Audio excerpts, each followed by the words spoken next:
మనకు కలిగిందంటే గలతీ 3:14-15 ప్రకారం ప్రభు మన కొరకు మరణించుట ద్వారా, ప్రభు మన కొరకు సిలువను మోసి స్వరక్తమిచ్చుట ద్వారా, ప్రభు మన కొరకు మరణించి తిరిగి లేచుట ద్వారా ఈ సంబంధం మనకు కలిగింది.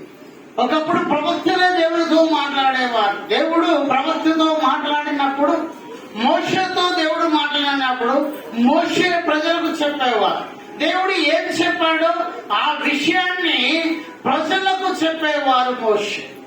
డైరెక్ట్ ప్రజలతో ముఖాముఖి మాట్లాడిన సందర్భం లేదు. కానీ ఈ రోజు ఎవరు ప్రార్థన చేసినా, ఈ రోజు ఎవరు దేవుడిని అడిగినా దేవుడు మాట్లాడుతున్నాడు. ఆమేన్.